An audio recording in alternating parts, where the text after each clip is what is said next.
Today we're going to go over the top 3 Town Hall 17 attack strategies with the new ice block, new defense, and the Eternal Tome rework. Has the meta changed much? So rather than ranking the top 3 attack strategies because they'd all probably have a royal champion charge of some sort, we're going to do the top 3 of different types of armies. So we're going to start off with the best fireball army, and for me that is fireball rocket balloons. This attack strategy is insane. We are actually bringing one ice block spell with this army. It does make it a whole lot easier to get your fireball off. So coming in on a pretty meta base style at the moment, these double poison towers in the very center of the base, and we're doing the Warden charge. Now I'm choosing to use the jelly here. By the way, nice wizard. You do want to try and get cleanup as your jelly's going, but don't put it down if there's a ricochet cannon. Anyways, I like using the jelly because you just get rid of the defenses so much more quickly, and it saves time on the base because you can have the wizards doing nice cleanup, because not only do wizards do a reasonable amount of damage, they're in the rage gem as well, and it's just much easier to take the defenses down quickly rather than letting storages be a really nice tank so the defenses can inflict more damage upon you. So the Warden's doing his thing, the jelly has run out, now it's like a really good cocoa balloon. But you're going to see here, obviously we want to get the fireball to the core of the base, but that is going to be quite difficult to do. So I use 2 rocket balloons on the mortar over there. I want that mortar to go down, and have a look what happens here as soon as this multi-archer tower goes down. Oh, there we go. So I ice block my Warden in place, and the reason is I just want time to set up this fireball without him moving, and the further he moves this way, the more likely my fireball is to fail. So we lock him in place, then we put 1 invis spell down. You can use a hero's ability whilst it is ice blocked, and look at that.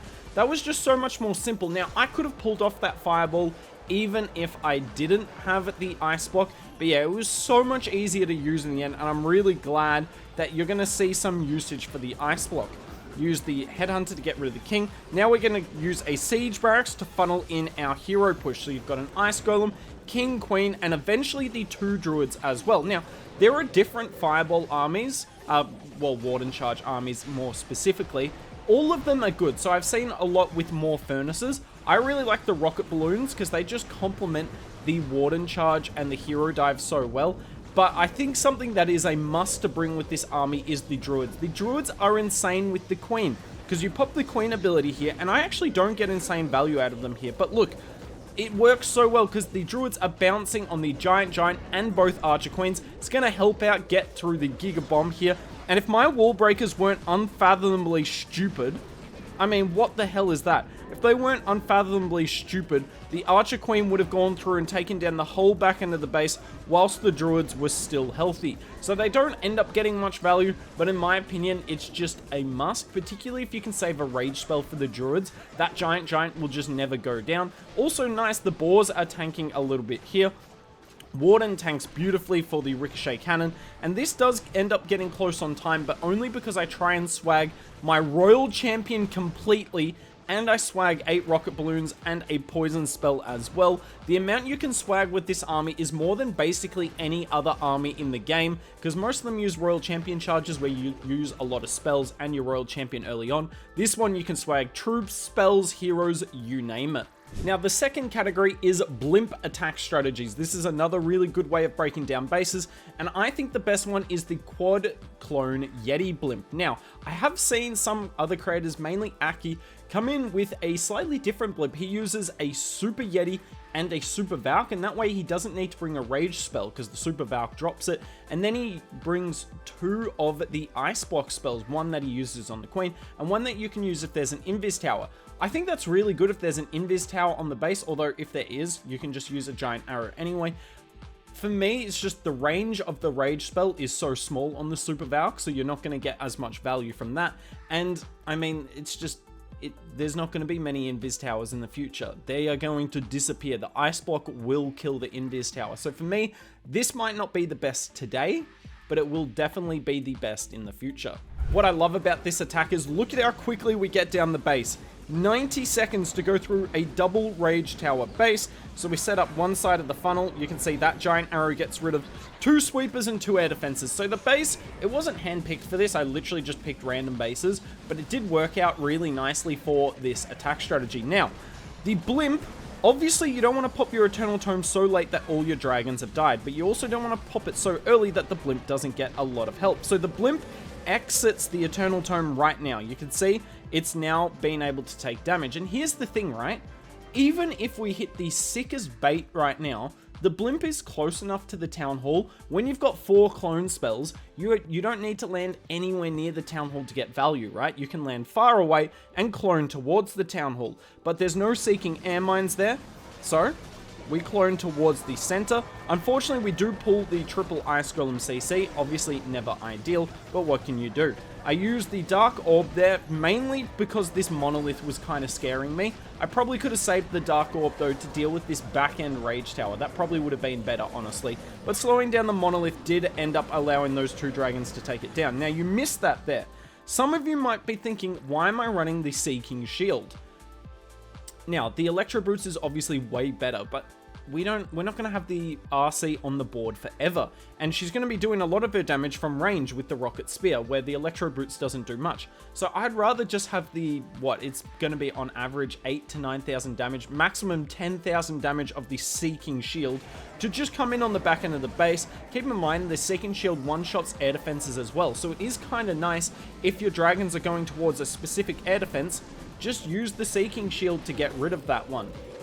Unfortunately, there's a few air traps on the back end. It would have been much better if I came in from this side, because then we would have negated all these traps you see with the Warden ability. This is just bases at TH17 at the moment. They put all the air traps on one side of the base as a bait.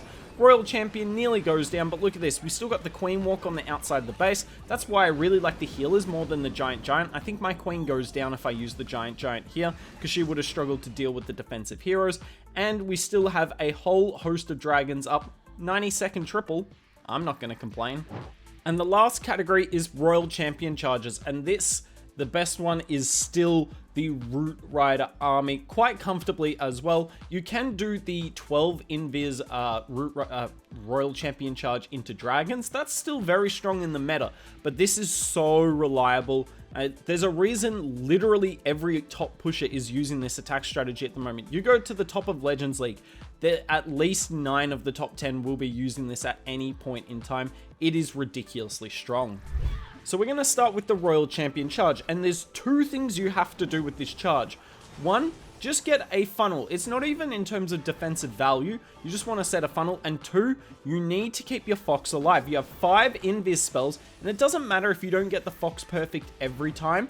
Like, some of the time you can just double up on the invis spells. That's fine. It's more important to keep your Fox alive, because if your Fox is alive, the Royal Champion is going to kick ass in the Root Rider. Have a look at this. I see those giant bombs there, and whilst I don't get the recall down before the giant bombs go off, there was definitely a lot more mini bombs in that compartment, and I wasn't going to let the Fox go down. So even though that scatter would have gone down if I didn't recall, I still considered it worth to just recall out and make sure our Fox stays alive. Now, what might surprise you all about this attack, I'm actually going to pause it quickly. By the way, what a horrific funnel. These Root Riders are not going to do their thing. Have a look at the spell comp. No Ice Block spell. Now, a lot of creators, including us, have obviously been hyping up the Ice Block spell, and it is strong. But there's a reason none of the top players with Root Rider spam are using the Ice Block unless they're content creators. It's just, why would you change something that's already working? Root Rider spam is ridiculously broken, so why change it?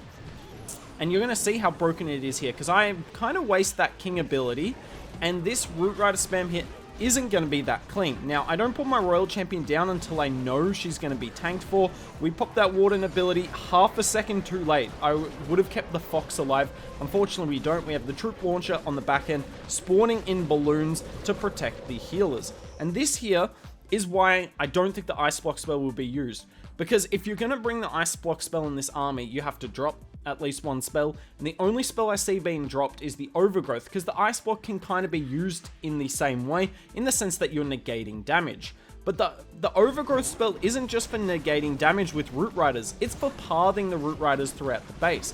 I didn't want this monolith to do an insane amount of damage on the back end here, right? Because that just would have been a problem. Now, I didn't do a good job of pathing my stuff here, but I was able to negate the fire spitter and the monolith for the most part with this, and it's just the best way of doing it.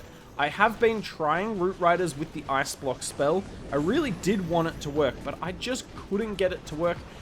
Like, yeah, I can 3-star with it, but not to the level that you can with this. I mean, look at how many troops I have up. This is ridiculous. So many troops up, and this hit was pretty bad. This hit was pretty bad. Now, am I maxed out? No. I wish I was closer to maxed out for you all, but I don't think it would have mattered. Look at how many troops are up on the base. We just roll over it, and there's no doubt in my mind this is the best attack strategy. Until I see any of the pros use the ice block with it or use Rage Gem Healing Tome consistently, I still think the best hero equipment on the Warden is this. But let me know down below. I may have it completely wrong. Still a really strong attack strategy. If you do bring the ice block with it, it will still work. I just don't think it's stronger than this. That's it for the top 3 attack strategies. Let me know down below, did I get it wrong? Now, keep in mind, it is the top 3 of different types of attack strategies, not just the top 3 Royal Champion Charge armies. Top 3 of the different types. Do you think other armies should be in there? I thought about putting Super Hogs in there, but Root Riders just better with the Royal Champion Charge at the moment.